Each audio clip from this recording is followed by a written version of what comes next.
Les recordamos que estamos atentos a sus opiniones y comentarios del Foro de Salud de la ANDI a través de las redes sociales.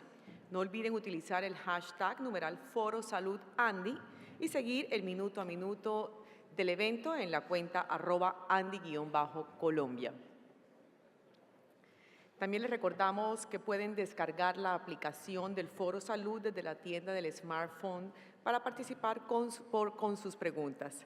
Para ello deben buscar en la tienda de su móvil la aplicación de nombre Foro Farmacéutico y una vez descargada en su celular deben ingresar al botón para proponer temas y preguntar. Allí ingresan al submenú donde dice las preguntas y por supuesto pues ya las formulan. Y el anuncio de la app lo hacemos porque justamente es el turno del panel Modelos de Gestión en Atención, Casos de Éxito.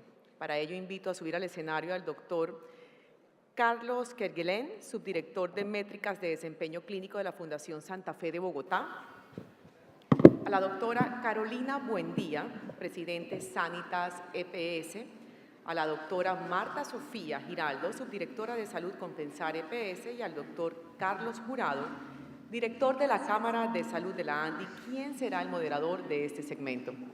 Bienvenidos sean todos. Adelante, por favor.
Bueno, muy buenas tardes a todos.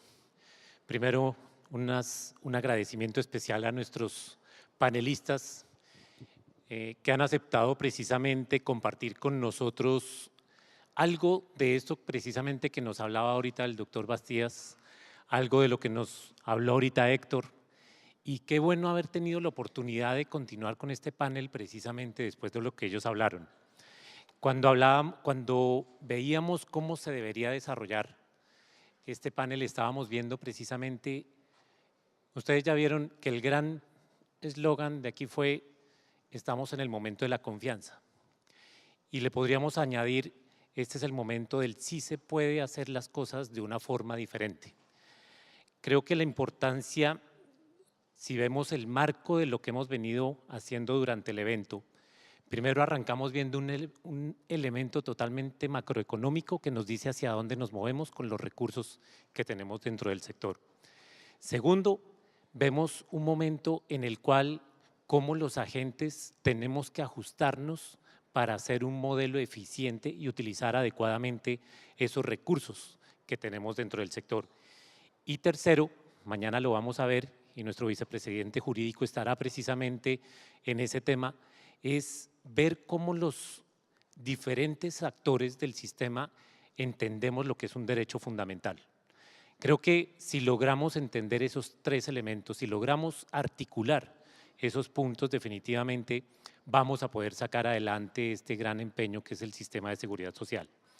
Ayer estábamos en junta directiva y nos hicieron una presentación, nos hizo el contraalmirante, director de la Escuela Naval de Cadetes, almirante Padilla, nos hizo una presentación alrededor de unos elementos claves de liderazgo. Y yo quiero solamente en este momento compartir con ustedes 2 puntos o 3 puntos relacionados con esos elementos de liderazgo. Uno, el ejemplo. Definitivamente lo que nosotros mostremos con nuestro ejemplo, con nuestro ejercicio, es lo que los demás van a seguir y es lo que más van a ver que sí se puede hacer dentro del sistema. Segundo, la enseñanza de lo que podemos transmitirle a todos los que nos rodean. Y un último punto posiblemente es esa importancia del trabajo en equipo.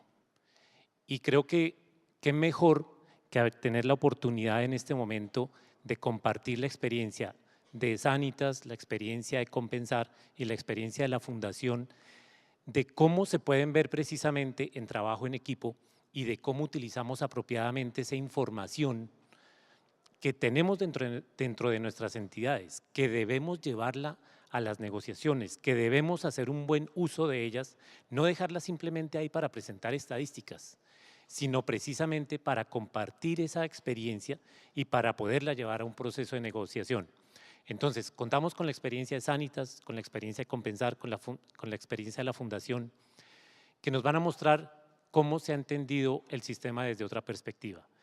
No nos pudo acompañar desafortunadamente el doctor Jaime González, con el que habíamos pensado precisamente de cómo ese modelo que hoy tenemos competitivo en algunas regiones del país se puede adecuar para llevarlo a una de las regiones más apartadas. Y esa es otra experiencia también que tenemos para compartir. Son posibilidades que nosotros tenemos dentro de nuestro sistema de seguridad social en salud de hacer unas pequeñas adaptaciones para hacerlo totalmente funcional. Quiero darle la palabra entonces a la doctora Carolina para que nos comente cuál ha sido precisamente la experiencia de entender ese aliado estratégico y poderlo plasmar en una puerta de entrada hacia el sistema. Doctora, tenemos un tiempo contado, entonces ya te la van a proyectar. Entonces me paro allá para poder pasarlo. Donde tú quieras. Y el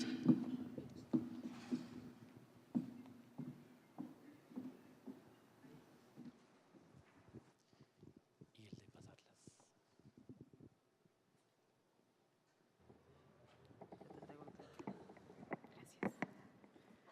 Buenas tardes a todos. Gracias a la Andy, a Ana María y a Carlos por la invitación. Bueno, finalmente nosotros traemos aquí una experiencia que para nosotros ha sido exitosa y reveladora y tiene que ver con cómo nos hemos imaginado un modelo de atención de urgencias. Gracias. Deshospitalizando las atenciones con el único propósito de hacer más eficiente el servicio.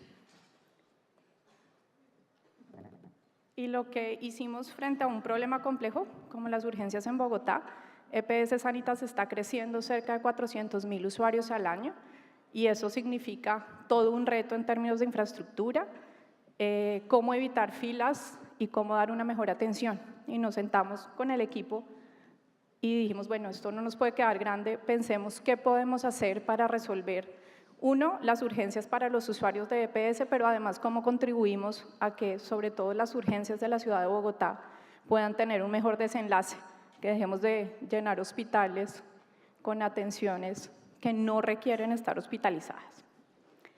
Y aquí resumimos en este slide qué se nos ocurrió, cómo podíamos mejorar ese proceso. Mi de formación o formación como ingeniera industrial, digamos que nos hizo concentrarnos sobre todo en procesos y de esta manera hicimos un modelo de urgencias fuera de un hospital que tiene estos pilares de innovación. Reúne múltiples lecturas, ir a ver modelos en otros países y digamos colombianizar nuestro modelo de atención de urgencias. Lo primero, un triaje avanzado, algunos hospitales en el país lo tienen. Pocas unidades de urgencia deshospitalizadas lo tienen, de hecho ninguna, nosotros. El segundo, alineación de la oferta. Ahorita vamos a ver cómo fuimos capaces de imaginarnos unas formas de contratación de médicos de urgencias diferentes, inclusive de horarios distintos. Infraestructura flexible para poder responder a una dinámica distinta. Si no tenemos la capacidad de readaptarnos ante un pico respiratorio, ante un problema distinto, va a ser muy complejo manejar y administrar la infraestructura y esto fue lo que hicimos. Y definitivamente, y aquí, como decía Carlos y como dice el foro, un tema de confiar en la red y de integrarnos en red. Yo sobre este slide voy a ir muy rápido. Digamos que al final lo que hicimos fue obviar procesos. Tenemos hoy un triaje avanzado donde lo que hacemos es que inmediatamente el usuario llega, lo atiende un médico y eso, digamos, disminuye procesos, disminuye minutos y al final, pues esto es un tema realmente masivo y un poco lo que quisimos es transformar el proceso para que fuera más eficiente. La alineación de la oferta, aquí vemos la programación tradicional de turnos que encontramos en urgencias, en un esquema de urgencias tradicionales y nos dimos a la tarea de qué debemos hacer para contratar los médicos y que estén a las horas que necesita el usuario, en las horas pico. Dijimos, ¿será que encontramos médicos que sean capaces de responder a estos horarios? La respuesta fue sí, sobre todo médicas, que se adecuaron a estos horarios y que además tienen más posibilidad de estar en sus casas con sus chiquitos también cuando llegan de sus colegios. La infraestructura flexible, definitivamente, quienes conocen la unidad de urgencias se sorprende de la capacidad de doblar en ciertos picos nuestra central, y esto ha sido definitivo. Nos olvidamos de los consultorios de urgencias y pues tenemos boxes que de alguna manera permite que todo fluya de una mejor manera. Así nos imaginamos, y hoy es una realidad, nuestras unidades de urgencias, que no solo funcionan en Bogotá, en Barranquilla, en Cali, también tenemos unidades así, y nos dimos a la tarea de dimensionar temas que normalmente no son facturables y por lo tanto, y perdón por lo que voy a decirle a las IPS, no les interesa, como las salas ERA, las salas de rehidratación, que son altamente resolutivas, pero que son como ese tipo de servicios poco facturables donde el valor no es tan evidente. Y sin embargo, la resolutividad que alcanzamos es realmente impresionante. Este punto definitivo, la integración en red, hoy pudiéramos decir que somos la puerta de entrada para el área de urgencias del Hospital Universitario Nacional. Nos complementamos con la Clínica Universitaria Colombia y con el Hospital Universitario Mederi, que son nuestros principales aliados y red en la ciudad de Bogotá.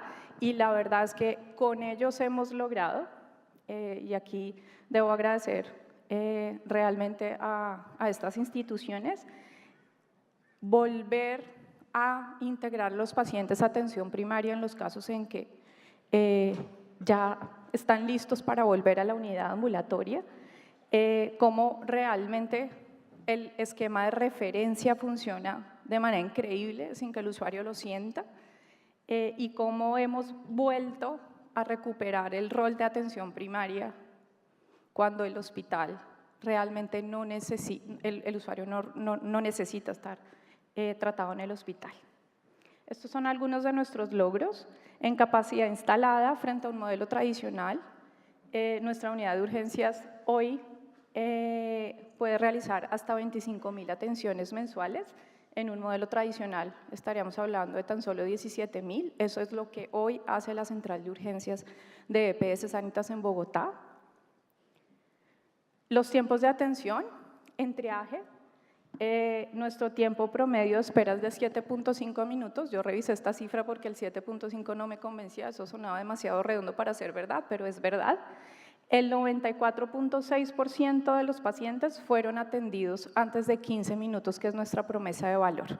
Alguien decía que en promedio Manizales es plano, y un poco aquí lo que decimos es no vale con que el promedio sea de 15 minutos, sino con que el porcentaje de pacientes que sean atendidos antes de 15 minutos sea del 80% o más. Hemos logrado que casi el 95% de los pacientes que ingresan a una unidad de urgencias de EPS Sanitas sean atendidos en triaje antes de 15 minutos.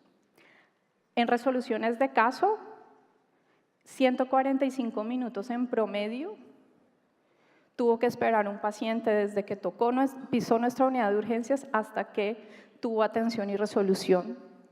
Y el 82.3% de nuestros pacientes fueron solucionados en menos de 150 minutos. La capacidad resolutiva de la unidad muestra un 95.4% de resolutividad. De los casos que llegaron a la unidad de urgencias, el 95.4% de los casos se resolvieron allí, no necesitaron una atención hospitalaria. El 2.3% de las veces tuvimos tasas cruzadas de reingresos por cualquier causa y, lo más importante, la derivación a atención primaria fue de 11.900 pacientes que al mes llegan a una unidad de urgencias y luego son derivados a atención primaria para seguir su tratamiento de manera ambulatoria. Con esto hemos logrado reducir la tasa de hospitalización en Bogotá de manera dramática y pese al fuerte pico respiratorio que tuvimos este año y que todos padecimos, la tasa de hospitalización de EPS Sanitas viene bajando sistemáticamente con la incorporación de estas unidades de urgencias. El trabajo con la red ha sido definitivo, tanto Mederi como el Hospital Universitario Nacional y la Clínica Colombia hoy atienden mayor complejidad que antes, gracias a que la central distribuye complejidades y finalmente estamos aportando a la ciudad de Bogotá porque 25.000 atenciones de urgencias están siendo tratadas en una infraestructura que además dinamiza y que pues obtiene unos resultados importantes.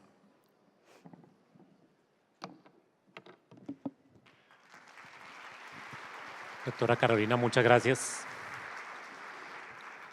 Creo que un buen ejemplo precisamente de cómo puede uno, con base en el análisis de esa información de lo que nos está mostrando todos los días la atención de los pacientes, mostrarnos y llevarnos a una adecuada puerta de entrada.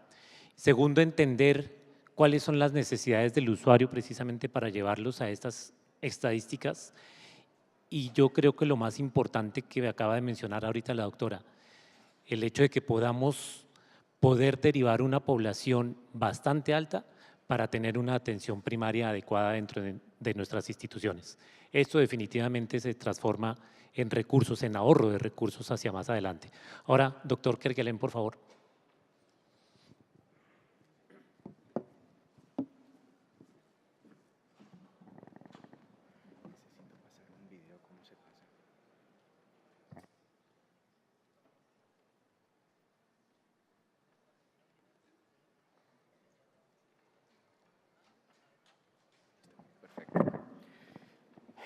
Muy buenas tardes a todos. Este formato desafortunadamente lo vuelve un poco rudo y grosero y no da el tiempo suficiente para dar las gracias, pero gracias Carlos, gracias Landy, gracias Ana María por esta amable invitación.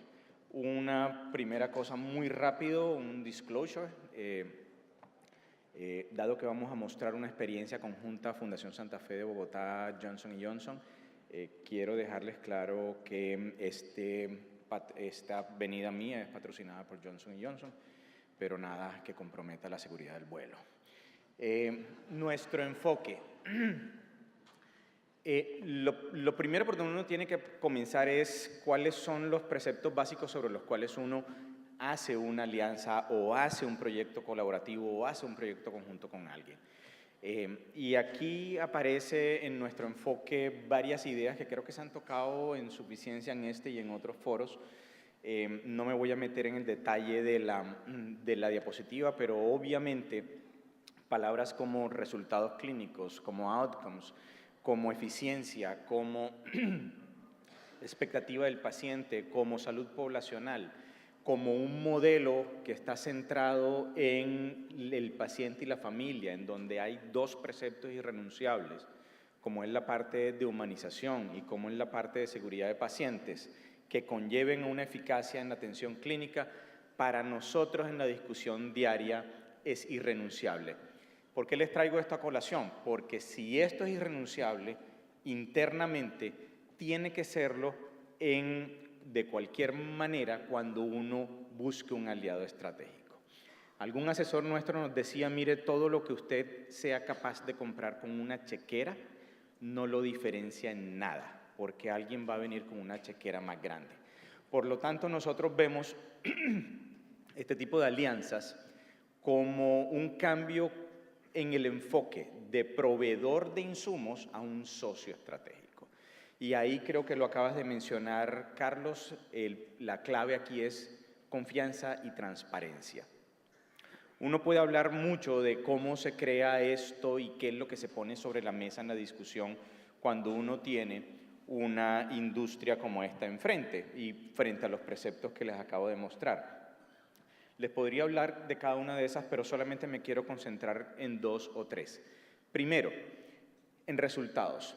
Obviamente nosotros estamos comprometidos en buscar resultados de calidad superiores. Para eso trabajamos y para eso hacemos toda serie de aprestamientos internos. Lo segundo es, cuando uno consigue un socio de esto, yo siempre he dicho que lo que les sirve a la mesa de discusión es acortar caminos, acortar tiempos de aprendizaje. Y tener un socio como estos lo que le ayuda a uno es a traer evidencia de resultados, poder publicar investigaciones, poder acceder a investigaciones de vanguardia y tener esquemas innovativos de prestación de servicios de salud. Eso nos ha llevado a nosotros, Fundación Santa Fe, desde comienzos o antes, desde la primera década de este siglo, nos ha llevado a un reto que nosotros terminamos bautizándolo como C4, Centro de Centros de Cuidado Clínico. Algunos los pueden homologar a temas como centros de excelencia, pero básicamente al margen de todas las certificaciones nacionales e internacionales que hemos promovido internamente obtener, hemos también buscado la manera de que hayan patologías o intervenciones en salud específicas que podamos intervenir y podamos generar un valor superior sobre eso. Ahí hay algunas de las cuales hemos obtenido certificaciones internacionales como centros de excelencia. Reemplazos de cadera, reemplazos de rodilla, reemplazos de hombro, trasplante hepático, canal lumbar estrecho, artritis reumatoidea, ACV, hidrocefalia con presión normal, neoplasias de peritoneo, y vienen otro tanto en línea. Y esto se lo menciono ¿por qué? Porque con este aliado sobre el cual estamos presentando esta experiencia, hay 3 en particular sobre los cuales hemos venido trabajando. Ya les comento qué ha pasado ahí. En una reunión preparatoria para este panel, Carlos nos hablaba mucho y nos insistía mucho de cómo es el manejo del dato. Él estaba supremamente preocupado, recuerdo, Carlos, de cómo se manejaba todo este dato para uno poder llegar a las mediciones de valor. Yo no quiero extenderme mucho porque esta diapositiva tomaría bastante tiempo en explicarla, pero solamente quiero dejar 2 ideas aquí. De mano derecha hay un tema y es que nosotros, si estamos hablando de valor en el paciente, desenlace superior, todo el sistema de información tiene que estar volcado a la búsqueda de la eficiencia, la percepción del paciente y el resultado clínico en el paciente, pero que uno pueda individualizar cada uno de esos resultados a un paciente con un nombre y un apellido. Y eso es un reto gigantesco.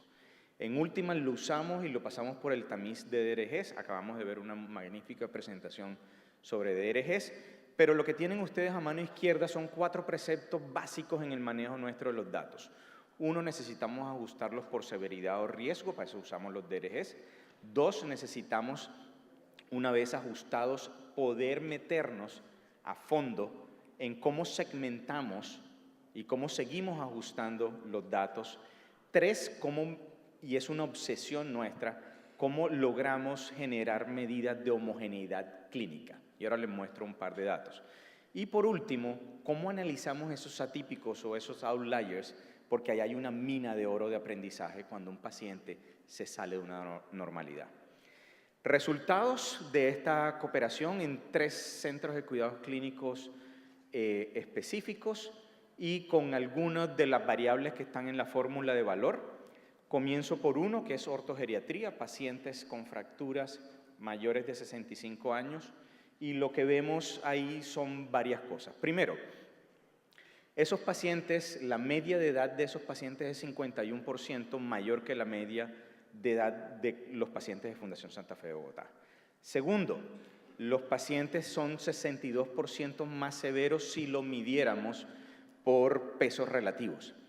Pero a pesar de eso, la mortalidad de esos pacientes, y ya nos vamos a outcomes, es solamente 0.6% mayor que la media de la mortalidad de la Fundación Santa Fe. Con un tema adicional de eficiencia, si nosotros nos comparamos el número de estancias que nosotros consumimos en esos pacientes frente a una norma española y frente a una norma del estado de Maryland, dependiendo con la norma que nos midamos, podemos estar ahorrando 1.053 días de estancia en la atención de nuestros pacientes.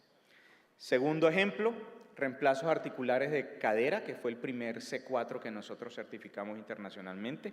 La gráfica, por favor, no la tomen a mal, no es por confundir, simplemente lo que tenemos ahí es cuando uno le pregunta a un paciente que tiene a su cargo un reemplazo primario de cadera y uno lleva a esos pacientes a un DRG, y este es un DRG de la severidad 1, sin complicaciones y sin comorbilidades, y les pregunta antes de la cirugía, a los 3 meses de la cirugía y a los 12 meses de la cirugía, ¿cómo sienten ellos, y esto es un cálculo, cómo sienten ellos su funcionalidad? Y eso se llama un índice de Dawson. Lo que aparece ahí son 3 gráficas. Si se dan cuenta, la gráfica se puede leer sencillo de 2 maneras. La primera es la forma de la curva, o lo que los estadísticos llaman la kurtosis, y lo segundo es que la curva se mueve de derecha hacia izquierda. ¿Qué significa en eso? Cada línea es un médico, y es parte de para qué estoy yo contratado en la Fundación Santa Fe. Cada línea es un médico, y eso lo que termina diciendo es, mire, en últimas, la movilidad física medida desde la óptica del paciente, a los 3 y a los 6 meses, es casi normal, el puntaje normal es 12, al final de los 2 meses la media es 13, es casi normal independientemente del médico que le toque. Y ahí es donde uno empieza a hacer la conversación sobre valor. Segundo o tercero, hidrocefalia de presión normal. Y aquí quiero detenerme un segundo más. Hidrocefalia de presión normal, y me encantaría que algún día oyeran algunos de nuestros cirujanos, porque dicen que es la única demencia reversible que hay hoy en el mundo. 30% de los pacientes que llegan con esta patología, 30%, vienen diagnosticados y tratados como si fueran Alzheimer. Y resulta que estos pacientes tienen 3 síntomas básicos y fundamentales. 1, un problema de marcha, una marcha magnética. 2, un problema de conciencia, y por eso los confunden con Alzheimer. Y 3, un problema de esfínteres urinarios. ¿Ok? Lo que tienen a su mano izquierda es un indicador que se llama un Time Up and Go. Básicamente ponen a caminar a un paciente 10 metros, que se devuelva y se sienta, y le miden y cronometran eso. Lo que tienen ahí es 5 mediciones de un Time Up and Go, prepunción, postpunción, al mes, a los 3 meses, a los 6 meses. Y obviamente la caída es dramática. Y lo que tienen a su mano derecha es la funcionalidad o la recuperación de esfínter urinario, lo cual significa que los pacientes, si bien no llegan a la normalidad, la mejoría en su calidad de vida es maravillosa. Sin embargo, puedo cambiar cualquier gráfica de estas por este video. Si me ayudan, no sé dónde, a pasar el video, maravilloso. Esta es una paciente de hidrocefalia de presión normal. Si le ponen sonido,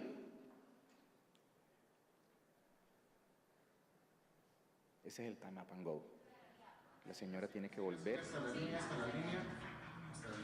de la vuelta, eso de la vuelta. Luego de la intervención que le ponen la bomba de Hakim. Esa paciente estaba diagnosticada como Alzheimer.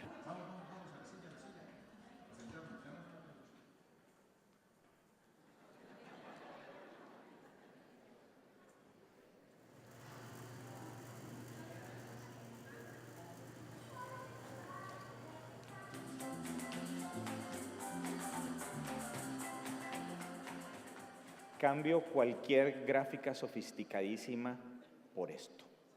Ese es el valor, ¿ok? Esa paciente estaba olvidada para la sociedad, olvidada para su familia con un diagnóstico de Alzheimer. Eso es valor. Por último,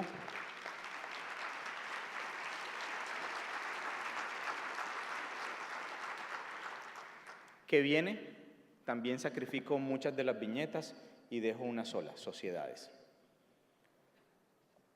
Uno tiene que empezar a pensar en serio, lo hemos dicho durante los últimos 20 años, confianza, transparencia. Tenemos que volver a este tema de buscar un terreno propicio, un terreno neutro, donde nos podamos sentar los hospitales, la industria, los pagadores, todo el mundo, y tratar de llevar a todos nuestros pacientes a un resultado como estos. Les agradezco infinitamente que me hayan acompañado estos 15 minutos.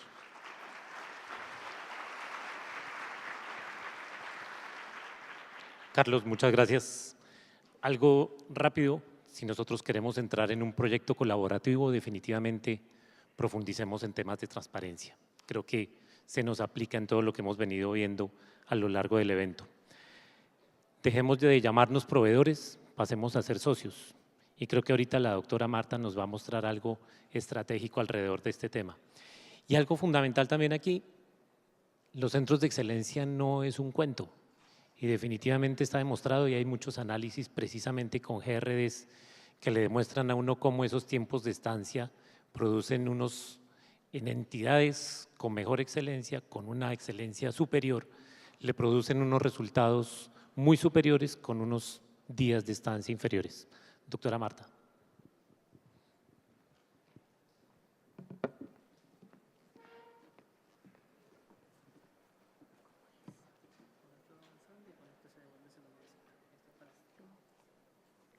Buenas tardes. Mil gracias a la ANDI por la invitación a Compensar para presentar lo que ha sido su experiencia en la implantación de las redes integradas de salud. Este es un proceso que surge por iniciativa de la organización y particularmente porque estábamos viviendo problemas, como lo vivimos la mayoría de las EPS, muy asociados a que trabajábamos muy orientados a los temas de atender la enfermedad, no a mirar los temas de salud. Teníamos grandes problemas de desintegración y de procesos de atención, duplicidad de servicios, es decir, una serie de dificultades que normalmente son el diario vivir de las EPS o que han sido. Lo que hicimos entonces fue decir, bueno, ¿qué nos inventamos nosotros como que sea un proceso nuevo, algo innovador, algo que genere un cambio y que nos ayude a generar una solución sistémica a estas dificultades que estamos enfrentando? ¿Con qué contábamos? Primero, nosotros veníamos haciendo una serie de análisis y de visitas al exterior para conocer experiencias interesantes. Pues de esas visitas logramos elementos que nos hablaban de los modelos de gestión de riesgo, de la importancia de los sistemas de información, del cuidado de la salud, etcétera, etcétera. Y además contábamos con una red de prestadores de servicio muy importante, con instituciones de un nivel de excelencia muy grande que consideramos nosotros podrían ser un elemento fundamental para hacer la solución a los problemas que estábamos enfrentando. ¿Qué hicimos? Invitamos a estos aliados estratégicos para que pudiéramos no solamente desde la perspectiva nuestra buscar una solución, sino que esa solución pudiera ser conjunta. Sabíamos que nosotros solos no podemos resolver el problema, pero si nos aliábamos podríamos obtener un resultado mejor. Hicimos una construcción de escenarios y finalmente llegamos a un escenario pues, que es como el esperable, y es que debíamos poner al paciente en el centro y que el propósito siguiente también era cumplir la triple meta de salud. Con estos escenarios iniciamos un trabajo muy basado en la confianza. El elemento fundamental del proceso fue decir, vamos a trabajar, vamos a buscar resultados, pero lo único que no podemos poner en juego en ningún momento es la confianza, porque esa va a ser la base del trabajo. Con esto, lo siguiente que dijimos es, vamos a definir un objetivo común. En la medida en que podamos unir el objetivo del prestador y el objetivo del asegurador, seguramente vamos a lograr resultados mejores y vamos a lograr algo como lo que estábamos esperando. Y el otro elemento que fue importante es que definimos que para hacer ese trabajo deberíamos resolver retos técnicos y retos adaptativos. Normalmente uno se queda en los conceptos de los retos técnicos, pero muchas veces los proyectos fracasan porque desde el punto de vista de lo adaptativo no trabajamos. Entonces era crear, co-crear, desaprender, generar prototipos, poder equivocarnos, pero poder avanzar. Desde el punto de vista de lo técnico, hicimos un trabajo durante 6 meses con la participación de 150 personas de las diferentes instituciones con las que estábamos trabajando. Este fue un trabajo grande, intenso, donde participaron inclusive directores y dueños de instituciones hospitalarias. El trabajo lo organizamos en 5 equipos que trabajaron fundamentalmente en definir cuáles iban a ser los diferentes modelos que íbamos a utilizar para nuestra red, modelos de tipo operativo, modelos de calidad, de prestación de servicio y uno fundamental que es el modelo de gobierno.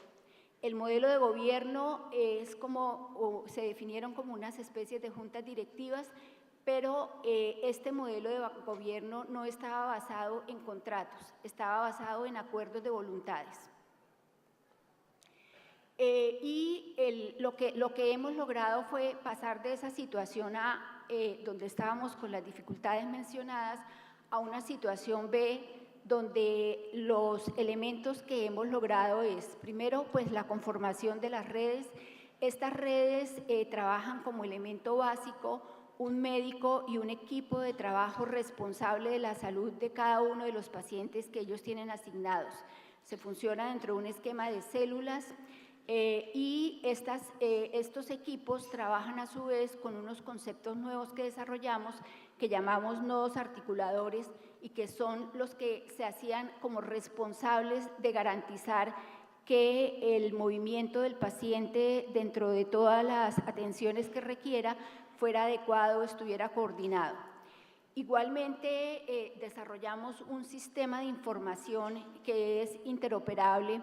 Es un sistema de información que está disponible y ubicado en las instituciones que prestan nuestros servicios. Esto permite que cuando una persona llega a ser atendida haya una información de su estado de salud, de las atenciones que ha recibido previamente y tiene como consecuencia que los tiempos de atención se disminuyen y las redundancias y duplicidades en las actividades también se disminuyen. El otro elemento era pues, la gobernanza compartida, de la cual ya les comenté. ¿Qué más logramos? Logramos romper paradigmas porque pues, es de todos conocido que nos sentimos en un lado los prestadores y por otro lado los aseguradores. Entendimos que sí podíamos trabajar de manera conjunta, sí podríamos generar valor y que lo que gana el uno no necesariamente es una pérdida para el otro. El otro elemento, pues tenemos conformadas nuestras redes. A partir del año 2015 nosotros estamos operando con redes integradas, se definieron los equipos médicos y es un proceso que está en avance. Como resultados importantes los podemos ver en términos de resultados en salud, en resultados financieros y en modelos de servicio que hemos desarrollado. Hay algunos indicadores que pues, están en la presentación, como por ejemplo el impacto en la mortalidad materna que ha disminuido desde el 2015 al 2017 en términos muy significativos, con unas tasas muy por debajo de las que tenemos a nivel del país. En los temas de cáncer, detección temprana, también hemos incrementado la tasa. Y un elemento muy importante es la reducción en los tiempos para que los pacientes puedan ser atendidos.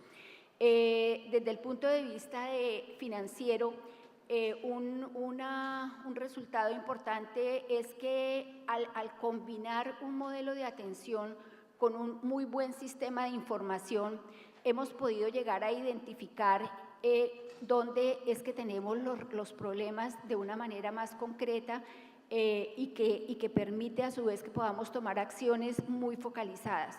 Entonces, dentro de cada una de las redes pudimos identificar, estoy colocando como ejemplo 3 microredes, que son las microredes donde se estaba generando la mayor siniestralidad de nuestros pacientes, y trabajar específicamente para lograr reducir esa siniestralidad.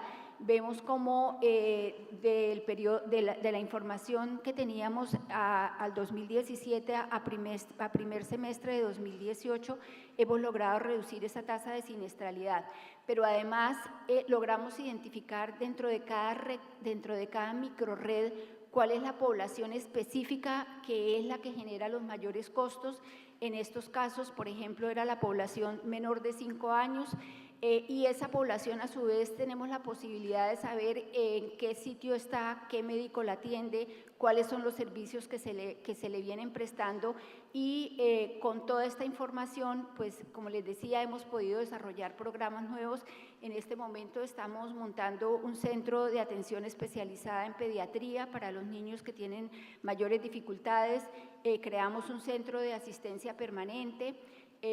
Tenemos programas, por ejemplo, para manejo de pacientes policonsultantes o polimedicados.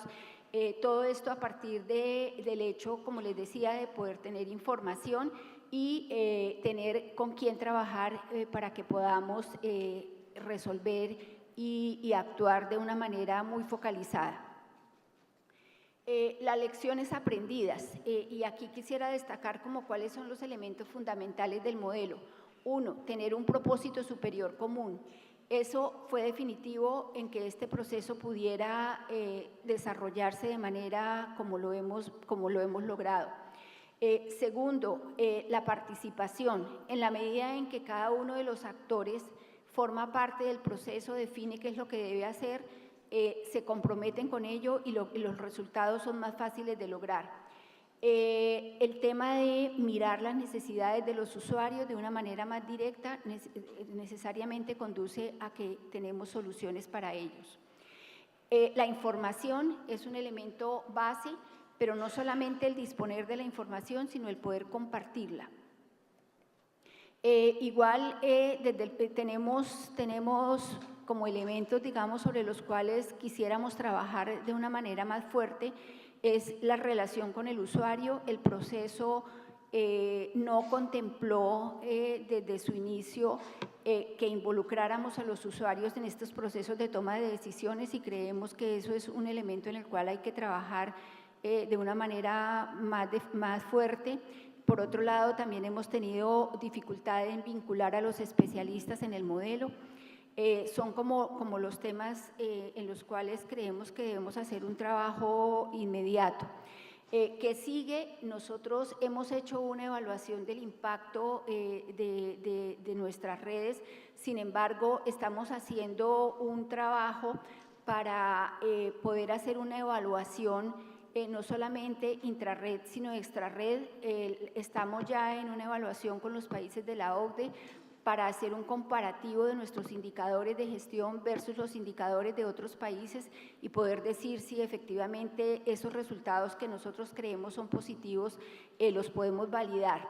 Igualmente hay un modelo que es el modelo Rainbow, que es para evaluación de redes integradas. Vamos también a utilizar este modelo para tratar, como les decía, de validar lo que estamos haciendo y seguramente buscar alternativas para continuar en un proceso de mejoramiento. En general, desde el punto de vista de salud, nuestro propósito es continuar trabajando en el bienestar de los afiliados, incluyendo elementos adicionales a los puramente de salud, que puedan contribuir al resultado que como organización debemos alcanzar. Muchísimas gracias.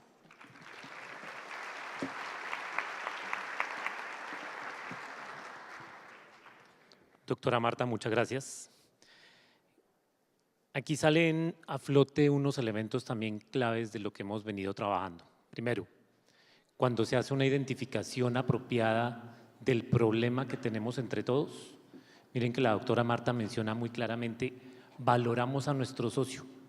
Esa valoración estratégica del socio que lleva a que confiemos en él.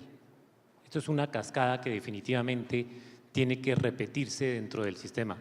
Entonces, esa confianza, ¿a qué nos lleva? Precisamente a que podamos plantear un objetivo común entre las diferentes entidades. Si nosotros vemos, una de las últimas diapositivas de la doctora era cuál es el último fin, cuál es el propósito común que tenemos entre todos los actores del sistema, se valora precisamente que usted no me va a sacar tajada a mí, que los dos vamos a estar en pos, en pro de atender mejor la población y darle el mejor resultado.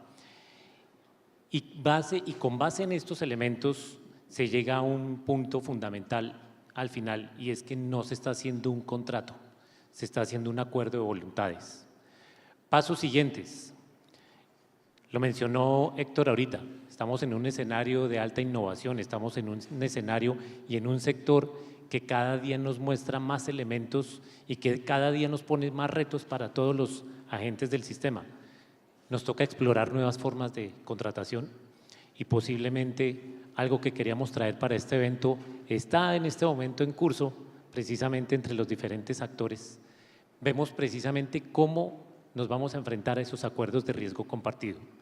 Va a ser la forma para permitir que la población llegue a altas tecnologías, posiblemente quitándonos de encima un tercer pagador y posiblemente identificando individualmente quién es el que debe acceder a ese tipo de tecnología. Y otro elemento, y lo estábamos hablando hace un rato con la doctora Marta Ospina, seamos conscientes de que lo que hacemos entre nosotros le da resultado, le da posibilidad de resolver el 15% de los problemas de salud del país. Ese otro 85% de los problemas no está en manos de nosotros. Ese otro 85%, lo mencionaba el doctor Bruce esta mañana, estamos hablando de la intersectorialidad, qué le corresponde hacer a acueductos, qué le corresponde hacer al medio ambiente, qué le corresponde hacer a cada uno de nosotros desde su individualidad para mantener ese cuidado de la salud, ese autocuidado de la salud. Voy a aprovechar los últimos segundos, va a ser una pregunta extremadamente rápida y es el reto precisamente que viene hacia adelante después de lo que ustedes nos han mostrado. En una palabra, ¿cómo definirían el éxito? ¿A qué le adjudican ustedes el éxito precisamente de los resultados que pudimos ver en las presentaciones? Doctora Carolina.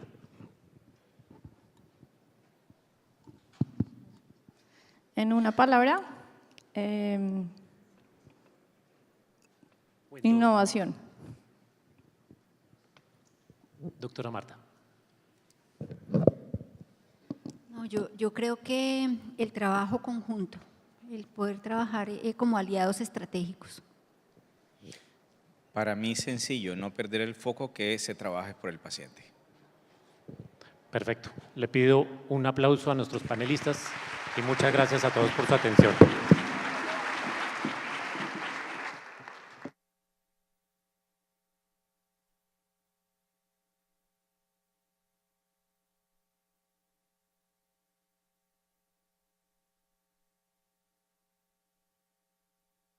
Muchísimas gracias a los panelistas y al señor moderador por su compañía.